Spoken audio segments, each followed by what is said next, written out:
नमस्कार दोस्तों, स्वागत है आपका हमारे YouTube चैनल जरधारी क्लासेस में। दोस्तों, उत्तराखंड डीएलएड के लिए टीचिंग एप्टीट्यूड का आज हम यहाँ पे ला रखे हैं 12वीं क्लास।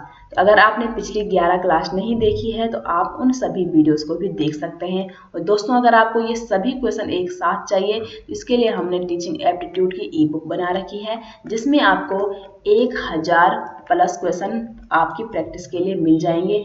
अगर आपको ई बुक चाहिए तो इस वीडियो के डिस्क्रिप्शन में हमने उसका लिंक दे रखा है, आप उसको वहां से डाउनलोड कर सकते हैं या आप सीधे गूगल पे सर्च कर सकते हैं jardhariclasses.in। तो सबसे ऊपर आपको वहां पे टीचिंग एप्टीट्यूड की ई बुक मिल जाएगी, उसको आप वहां से डाउनलोड कर सकते हैं। तो चलिए आज की वीडियो शुरू करते हैं। तो क्वेश्चन नंबर 1 है, विद्यालय की प्रत्येक गतिविधि पर नियंत्रण रखने हेतु विद्यालय परिसर में क्या करना चाहिए। तो यहाँ पे जो ऑप्शन ए, बी और सी ये क्या है, तीनों एक जैसे ही है। ठीक है, तो हमको अगर विद्यालय में जितनी भी एक्टिविटी हो रही है उनको अगर कंट्रोल हमने रखना है तो इसके लिए हमको विद्यालय में सीसीटीवी कैमरे लगवाने चाहिए। वो 24/7 क्या हो रहा है विद्यालय में वो सभी को वहाँ पे नियंत्रित कर देगा। क्वेश्चन नंबर 2 है, विद्यालय की कक्षा होनी चाहिए। ऑप्शन ए है गुप्त स्थानों पर। देखो, अगर तुम क्लास वहां दे रहे हैं जहाँ गुप्त स्थान किसी को पता ही नहीं चल पा रहा है कि यहाँ पे क्लास होती भी है या नहीं भी होती है, तो ऑप्शन ए गलत हो जाएगा। बी है यहाँ पे रोशनीदार व हवादार स्थान पर। सी है खुले आकाश के नीचे और डी है यहाँ पे पेड़ के नीचे। देखो, विद्यालय की कक्षा हमेशा कैसी होनी चाहिए, रोशनीदार होनी चाहिए और हवादार भी होनी चाहिए। तो ऑप्शन बी होगा 2 का राइट आंसर। क्वेश्चन नंबर 3 है, विद्यालय का पुस्तकालय का निर्माण कहाँ किया जाता है। तो ऑप्शन ए है यहाँ पे एकांत स्थान पर। बिल्कुल सही है। देखो, एकांत स्थान पर हम अपनी लाइब्रेरी का निर्माण क्यों करेंगे, जहाँ पे हल्ला ना हो, शोर ना हो, तो वहाँ पे क्या है बच्चे आराम से अपना पढ़ाई कर सकते हैं। तो ऑप्शन ए यहाँ पे करेक्ट आंसर हो जाएगा। क्वेश्चन नंबर 4 है, निम्नलिखित में से कौन विद्यालय की भौतिक संरचना का उदाहरण नहीं है। तो खेल का मैदान हो गया, भवन और प्रयोगशालाएं, ये तीनों क्या है यहाँ पे भौतिक संरचना के उदाहरण है। तो नहीं पूछा है तो ऑप्शन डी होगा क्वेश्चन नंबर 4 का राइट आंसर।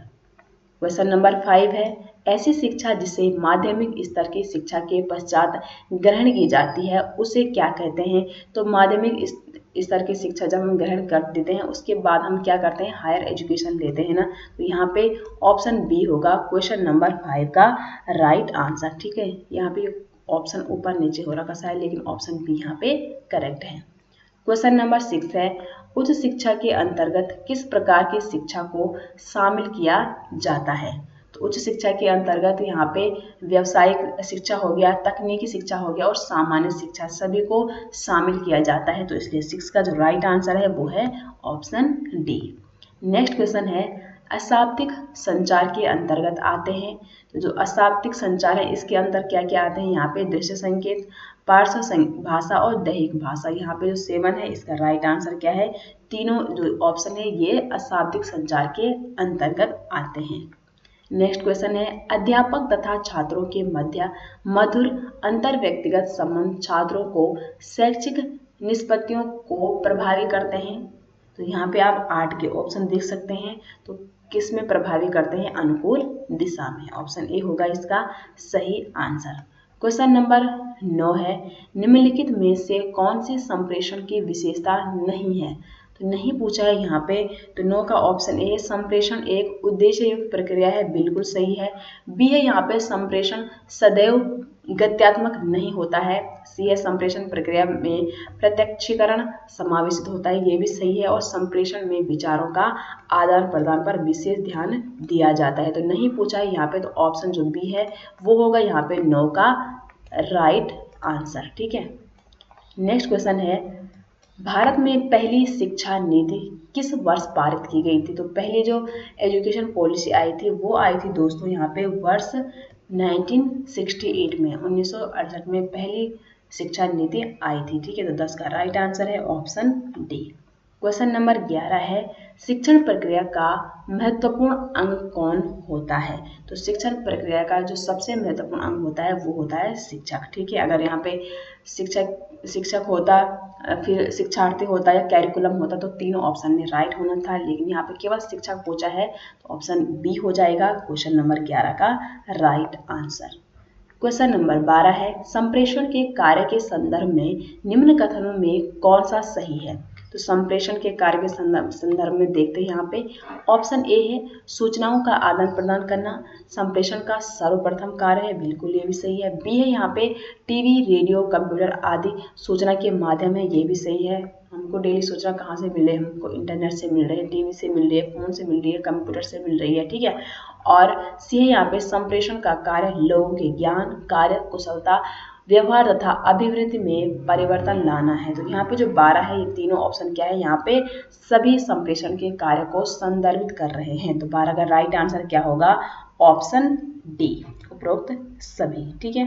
नेक्स्ट क्वेश्चन है, अनुसंधान की जो रिसर्च प्रक्रिया निम्न में से किसका केंद्रीय महत्व है। तो जो हम रिसर्च कब करते हैं और किस लेवल पर करते हैं, हम रिसर्च चिंतन स्तर पर। तो 13 का करेक्ट आंसर क्या है यहाँ पे, ऑप्शन ए।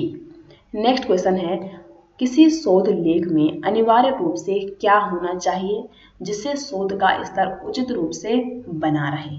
तो तथ्यों का स्पष्ट उल्लेख होना चाहिए, किसी भी तथ्य का अगर हमारे पास स्पष्ट उल्लेख है तभी हम उसके अकॉर्डिंग हम वहाँ पे शोध कर पाएंगे, ठीक है। विचारों में भी स्पष्टता होनी चाहिए और विषयों का स्पष्ट निष्कर्ष होना चाहिए। 14 का राइट आंसर क्या होगा, ऑप्शन डी, तभी हम किसी भी टॉपिक पे अच्छे से रिसर्च कर पाते हैं। क्वेश्चन नंबर 15 है, शोध या अनुसंधान का सामान्य अर्थ क्या होता है। तो 15 का जो राइट आंसर है वो क्या होगा, इसका आप ऑप्शन बताइए यहाँ पे। तो ऑप्शन बी होगा यहाँ पे 15 का राइट आंसर, कि जो अनुसंधान है इसका सामान्य अर्थ क्या होता है, खोजना होता है, ठीक है। हम रिसर्च करते हैं, हम किसी भी नई चीज़ों के बारे में अगर हम रिसर्च करते हैं, हम क्या खोजते हैं उसके बारे में। तो ऑप्शन बी इसका सही आंसर हो जाएगा। क्वेश्चन नंबर 16 है, अनुसंधान का शाब्दिक अर्थ क्या है। तो ऑप्शन ए है लक्ष्य का अनुगामी होना, बी है अवधारणाओं का निर्माण करना, सी है परिकल्पना स्थापित करना, और डी है यहाँ पे उपरोक्त में से कोई नहीं। तो 16 का जो राइट आंसर है वो क्या है, अनुसंधान का शाब्दिक अर्थ है लक्ष्य का अनुगामी होना। क्वेश्चन नंबर 17 है, विद्यालय आधारित मूल्यांकन की विशेषता क्या है।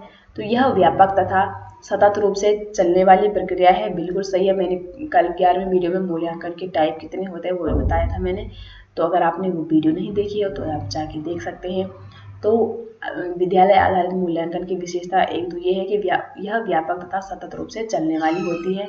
बी है इसका प्रमुख लक्ष्य शिक्षार्थी को सुनियोजित अधिगम की ओर उन्मुख करना होता है, तभी टाइम टाइम पे मूल्यांकन किया जाता है, और यह एक पारदर्शी प्रक्रिया है। तो 17 का जो राइट आंसर है वो है ऑप्शन डी, उपरोक्त सभी।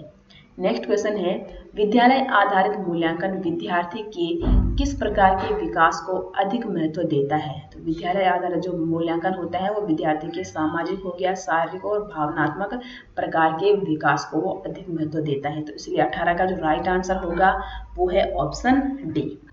दोस्तों, अगर आपको उत्तराखंड डीएलएड के लिए previous year paper, practice set या नोट चाहिए तो उसके लिए हमने इस वीडियो के डिस्क्रिप्शन में एक टेलीग्राम चैनल का लिंक दे रखा है, तो आप उस लिंक पर क्लिक कीजिए और टेलीग्राम चैनल को ज्वाइन कीजिए। उसमें आपको डीएलएड से संबंधित सभी प्रकार के नोट्स, प्रीवियस ईयर पेपर और प्रैक्टिस सेट हो गया या ई बुक सभी वहाँ पे प्रोवाइड कर दी गई है, तो आप उस लिंक पे जरूर ज्वाइन कीजिएगा, ठीक है। क्वेश्चन नंबर 19 है, मूल्यांकन के विकासात्मक कार्य के अंतर्गत कौन से कार्य नहीं किए जाते हैं। तो ऑप्शन ए यहाँ पे अध्यापक को आवश्यक फीडबैक देना, ये भी सही है। यहाँ पे शिक्षण तकनीकी में सुधार का अवसर देना, ये भी सही है। और उद्देश्यों की प्राप्ति में सहायता देना, ठीक है। तो यहाँ पे नहीं पूछा है तो ऑप्शन सी होगा 19 का करेक्ट आंसर, कि छात्रों की विशिष्ट आवश्यकताओं की जानकारी देना, यहाँ पे ऑप्शन सही हो जाएगा। क्वेश्चन नंबर 20 है, प्रारंभिक मूल्यांकन द्वारा क्या नहीं किया जाता है। तो प्रारंभिक जो मूल्यांकन होता है उसमें हम पाठ्यक्रम में परिवर्तन नहीं कर सकते हैं, तो ऑप्शन ए है यहाँ पे राइट आंसर, ठीक है। और प्रारंभिक मूल्यांकन में शैक्षिक कार्यक्रम के गुण दोष का मूल्यांकन करते हैं, ठीक है। और छात्रों की सीखने में परेशानियों का मूल्यांकन करते हैं कि उनको किस चीज़ में परेशानियाँ हो रही है, उनका हम मूल्यांकन करते हैं। और शैक्षिक कार्यक्रम को प्रभावपूर्ण बनाना, ये सभी क्या है, मूल्यांकन के द्वारा हम करते हैं। लेकिन पाठ्यक्रम में परिवर्तन करना या नहीं करना ये हम मूल्यांकन में नहीं करते हैं, क्योंकि पाठ्यक्रम तो पहले बनेगा ना, तब हम उसके अकॉर्डिंग बच्चों को पढ़ाते हैं और तब तीसरा जो स्टेज हो रहा है वहाँ पे हो रहा है मूल्यांकन। मूल्यांकन में फिर पाठ्यक्रम का तो वहाँ पे कुछ काम ही नहीं है, तो इसलिए यहाँ पे ऑप्शन ए होगा करेक्ट आंसर। क्वेश्चन नंबर 21 है पर्यवेक्षक एवं शिक्षक यानी कि सुपरवाइजर एंड टीचर के मध्य मीटिंग का मुख्य उद्देश्य क्या होना चाहिए। तो और 21 की आप यहाँ पे ऑप्शन देख सकते हैं। इनका जो मुख्य उद्देश्य होना चाहिए वो होना चाहिए विद्यालय की प्रगति के संदर्भ में उपयोगी विचारों का आदान प्रदान करने में सफल हो सके। क्वेश्चन नंबर 22 है एक अधीक्षक को वर्तमान विद्यालयों में माना जाता है। तो एक अधीक्षक को वर्तमान विद्यालयों में क्या माना जाता है। तो 22 का जो राइट आंसर है वो होगा यहाँ पे ऑप्शन ए एक मित्र जो शिक्षकों को सूचनात्मक एवं सहयोगात्मक लाभ प्रदान करता है। नेक्स्ट क्वेश्चन है प्रयोगशालाओं में शिक्षक की भूमिका छात्रों के समकक्ष कैसी होनी चाहिए। तो शिक्षक वहाँ पे जब लैब में छात्र जाते हैं तो वो क्या है निर्देश देता है, अपने बच्चों को सिखाता है। तो ऑप्शन जो सी होगा 23 का वो हो जाएगा यहाँ पे राइट आंसर। क्वेश्चन नंबर 24 है प्रयोगशालाओं में बालक किस प्रकार ज्ञान अर्जित करते हैं। ऑप्शन ए अनुसरण करके, बी है देख करके, सी है अन्वेषण करके और डी है मूर्त क्रिया द्वारा। तो 24 का जो राइट आंसर है वो है यहाँ पे ऑप्शन सी। ठीक है, वो एक्सप्लोर करेंगे तभी जाके वो वहाँ पे प्रैक्टिकल कर पाएंगे, तो इसलिए यहाँ पे अन्वेषण करके यहाँ पे राइट आंसर हो जाएगा। क्वेश्चन नंबर 25 है आंतरिक स्तर पर विद्यालय में प्रशासन व प्रबंधन संबंधित समितियों का गठन कौन करता है। तो 25 का जो राइट आंसर है कौन करता है, यहाँ पे एक प्रधानाचार्य करता है। क्वेश्चन नंबर 26 है प्रधानाचार्य किस समिति का गठन करता है। तो यहाँ पे जो प्रधानाचार्य है वो प्रवेश समिति का भी गठन करता है, पाठ्यचर्या समिति का भी गठन करता है और शैक्षणिक परामर्श का भी वहाँ पे उस समिति का भी गठन करता है। तो इसलिए यहाँ पे 26 का जो राइट आंसर है वो क्या हो जाएगा, वो हो जाएगा ऑप्शन डी ये सभी। ठीक है, नेक्स्ट क्वेश्चन है ऑप्शन डी। नेक्स्ट क्वेश्चन है शिक्षण सहायक सामग्रियों के श्रव्य साधन में किसे शामिल किया जाता है। तो मैंने कल की वीडियो में भी टीचिंग जो एड्स होते हैं वो बताया था। तो यहाँ पे जो 27 का है वो राइट आंसर होगा ऑप्शन डी ये सभी। जो ऑप्शन है वो क्या है, श्रव्य साधन है। ठीक है, नेक्स्ट क्वेश्चन है बच्चों को सीखने हेतु अभिप्रेरित करने के लिए शिक्षक को बढ़ावा देना चाहिए। ऑप्शन ए प्रतिस्पर्धा पर, नहीं प्रतिस्पर्धा पर अगर बढ़ावा देंगे तो उसमें कहीं ना कहीं क्या है एग्रेशन का भाव भी आ जाएगा। बी है कक्षा में प्रथम आने वाले बच्चों को पुरस्कृत करके, सी है यहाँ पे सीखने हेतु उचित स्थिति और वातावरण का सृजन करके और डी है कक्षा में प्रतिभाशाली बच्चों की प्रशंसा करके। देखो प्रशंसा करना या पुरस्कृत करना ये सभी एक ही कैटेगरी में आ गए, इसलिए 28 का जो राइट आंसर होगा वो है ऑप्शन डी सीखने हेतु उचित स्थिति और वातावरण का सृजन करना। क्वेश्चन नंबर 30 है निम्नलिखित में से कौन सा अधिगम को अधिकतम करने के लिए सर्वाधिक उचित है। अधिगम को अधिकतम करने के लिए सर्वाधिक उचित यहाँ पे क्या है, तो यहाँ पे आप ऑप्शन देख सकते हैं। 30 का जो बेस्ट ऑप्शन है वो क्या होगा, ऑप्शन ए होगा कि शिक्षिका को अपनी संज्ञानात्मक शैली के साथ साथ अपने स्टूडेंट्स की संज्ञानात्मक शैली की पहचान भी करनी चाहिए। ठीक है, अगर एक स्टूडेंट का माइंड में क्या चल रहा है, उसका कॉग्निटिव डेवलपमेंट कैसे होना है, ये सब कुछ का ज्ञान एक टीचर को होना चाहिए। उसी के आधार पर वो अपने स्टूडेंट को टीचिंग प्रोवाइड कर सकता है। नेक्स्ट क्वेश्चन है जैविक आवश्यकता में शामिल क्या है। तो भूख हो गया, प्यास, काम, ये सभी जैविक आवश्यकता में शामिल है। तो इसलिए 31 का राइट आंसर है ऑप्शन डी। नेक्स्ट क्वेश्चन है अधिगम के संदर्भ में निम्न में से क्या सही है। तो ऑप्शन ए यह निरंतर चलने वाली प्रक्रिया है, बिल्कुल सही है। अधिकतम हमारा हम जब पैदा होते हैं और जब तक हम जीवित हैं हम कुछ न कुछ क्या है लर्न करते रहते हैं। बी है यह विकास की प्रक्रिया है, ये भी सही है और यह उद्देश्यपूर्ण होता है। और अधिगम यह अनुभवों का एक संगठन है। तो ऑप्शन जो डी है ये सभी यहाँ पे क्या है अधिगम के संदर्भ में सही ऑप्शन है। क्वेश्चन नंबर 33 है अधिगम के संदर्भ में दिया गया कथन व्यवहार के अर्जन में उन्नति की प्रक्रिया को सीखना कहते हैं, ये किस मनोवैज्ञानिक ने कहा था। तो ये कहा था स्किनर ने। ठीक है, 33 का करेक्ट आंसर है ऑप्शन ए। क्वेश्चन नंबर 34 है विद्यालय और सामाजिकरण के बारे में निम्नलिखित में से क्या सत्य है। तो ऑप्शन ए है सामाजिकरण में विद्यालय की कोई भूमिका नहीं होती है, गलत है ये। सामाजिकरण में विद्यालय की भी प्रमुख भूमिका होती है। ठीक है, बच्चे का समाजीकरण घर में भी होता है, अपने गांव में होता है, जहाँ भी होता है वहाँ उसका समाजीकरण होता है, वो विद्यालय में भी उसका समाजीकरण होता है, इसलिए नहीं तो यहाँ पे गलत हो जाएगा। बी है विद्यालय समाजीकरण का एक महत्वपूर्ण कारक है, तो यहाँ पे जो 34 है इसका जो राइट आंसर होगा वो हो जाएगा ऑप्शन बी। ठीक है, नेक्स्ट क्वेश्चन है शिक्षा के संदर्भ में समाजीकरण से तात्पर्य है। ऑप्शन ए सामाजिक मानदंडों का सदैव अनुपालन करना, बी है अपने सामाजिक मानदंड बनाना, सी है समाज में बड़ों का सम्मान करना और डी है यहाँ पे सामाजिक वातावरण में अनुकूल और समायोजन। तो यहाँ पे जो 35 है इसका करेक्ट आंसर क्या है, ऑप्शन डी। नेक्स्ट क्वेश्चन है आपकी कक्षा का एक छात्र राजू शारीरिक विकास की दृष्टि से काफी पिछड़ा हुआ है। आपको विकास के निम्नलिखित में से किस आयाम में राजू के पिछड़ने की चिंता हो सकती है। तो 36 का आप ऑप्शन देख सकते हैं। तो 36 का जो करेक्ट आंसर है वो होगा ऑप्शन डी, क्योंकि संवेगात्मक विकास हो गया, बौद्धिक विकास हो गया और सामाजिक विकास, सभी आयाम में राजू के पिछड़ने की हमको चिंता होगी, क्योंकि अगर उसके शरीर में कुछ दिक्कत है तो उसके बुद्धि पे भी असर पड़ेगा, उसका संवेगात्मक विकास है उस पर भी असर पड़ेगा और सामाजिक विकास सभी पे उसका असर पड़ेगा। नेक्स्ट क्वेश्चन है निम्नलिखित में से बाल विकास के आयामों में शामिल हैं। तो बाल विकास के आयामों में शारीरिक विकास हो गया, मानसिक विकास और संवेगात्मक विकास, ये तीनों आयाम यहाँ पे बाल विकास में शामिल है, इसलिए 38 का राइट आंसर है ऑप्शन डी। नेक्स्ट क्वेश्चन है संज्ञानात्मक या मानसिक विकास के फलस्वरूप विकास होता है। तो यहाँ पे 39 का जो करेक्ट आंसर है वो क्या है, संज्ञानात्मक या मानसिक विकास एक ही है। इसके फलस्वरूप कल्पना शक्ति का विकास होता है, निर्णयन शक्ति का और स्मरण शक्ति का, तीनों शक्ति का यहाँ पे विकास होता है, इसलिए 39 का राइट आंसर होगा ऑप्शन डी। क्वेश्चन नंबर 40 है किस अवस्था में बालकों में नई खोज करने की और घूमने की प्रवृत्ति बहुत अधिक होती है। ऑप्शन ए है यहाँ पे शैशवकाल, बी है उत्तर बाल्यकाल, सी है किशोरावस्था और डी है यहाँ पे प्रौढ़ावस्था। तो 40 का जो करेक्ट आंसर है वो है यहाँ पे ऑप्शन बी। ठीक है, जो उत्तर बाल्यावस्था होती है या जो लेटर चाइल्डहुड होता है, इसमें बालक में नई खोज करने की और घूमने की प्रवृत्ति बहुत अधिक बढ़ जाती है, क्योंकि इसमें बालक केवल कितने साल का है, 6 से लेके 12 वर्ष तक होता है। ठीक है, तो उसको अभी ज़्यादा प्रेशर नहीं होता उसके माइंड में, जैसे यहाँ पे शैशवकाल में तो वो 0 से लेके 2 वर्ष का है, तो उसमें खोज करने की या घूमने फिरने की कोई प्रवृत्ति नहीं होगी।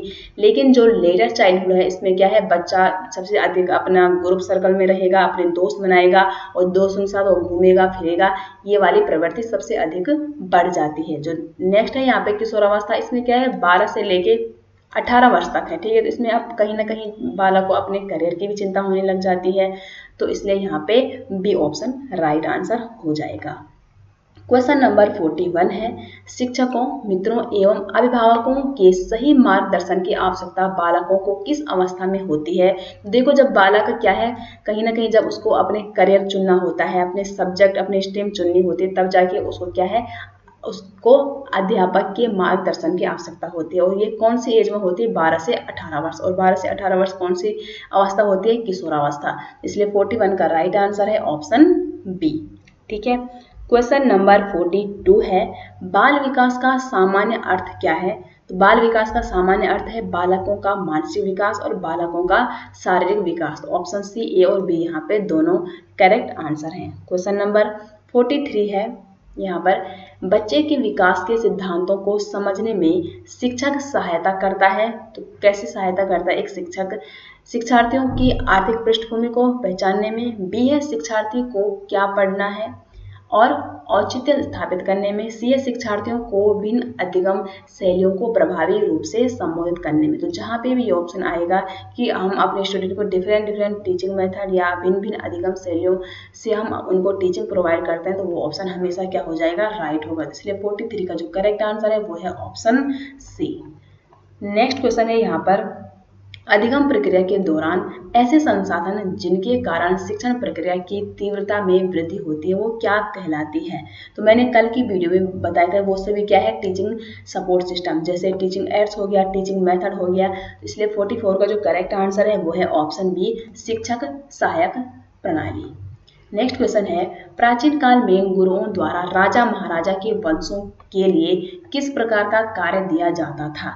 तो यहाँ पे किस प्रकार का कार्य दिया जाता था? युद्ध नीति का। तो ऑप्शन यहाँ पे बी होगा राइट आंसर। दोस्तों आज की वीडियो में थोड़ा सा जो ऑप्शन है ऊपर नीचे हो रखे हैं, तो थोड़ा आज मैनेज कीजिएगा इसको, कल से ऐसा बिल्कुल भी नहीं होगा, ठीक है।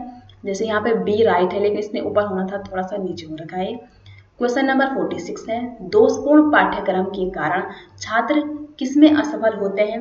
छात्र दोषपूर्ण पाठ्यक्रम जब होगा तो किसमें जो छात्र वो असफल होंगे? तो 46 का जो करेक्ट आंसर है वो है ऑप्शन सी। अगर हम पाठ्यक्रम ही अच्छा नहीं बनाते हैं तो इसका मतलब क्या है, हम अपने बच्चों को एजुकेशन भी अच्छा नहीं देंगे, और एजुकेशन अच्छा नहीं देंगे तो वो कहीं ना कहीं परीक्षा में वो असफल हो जाएंगे। क्वेश्चन नंबर 47 है, किस पद्धति में छात्र के शारीरिक एवं मानसिक स्तरों का ध्यान नहीं रखा जाता है? तो नहीं रखा जाता है यहाँ पे 47 का, तो दोषपूर्ण शिक्षण पद्धतियों में, ठीक है। नेक्स्ट क्वेश्चन है, मनोसंचालित ज्ञान क्षेत्र के अंतर्गत किस स्तर को शामिल नहीं किया जाता है? तो किस स्तर को यहाँ पे शामिल नहीं किया जाता है? तो 48 का जो करेक्ट आंसर है वो होगा ऑप्शन सी, संयोजित करना यहाँ पे। नेक्स्ट क्वेश्चन है, निम्न कथनों में से कौन शिक्षण की विशेषताओं को दर्शाता है? तो शिक्षण एक व्यावसायिक क्रिया है, ये भी एक शिक्षण की एक अपनी अलग विशेषता है।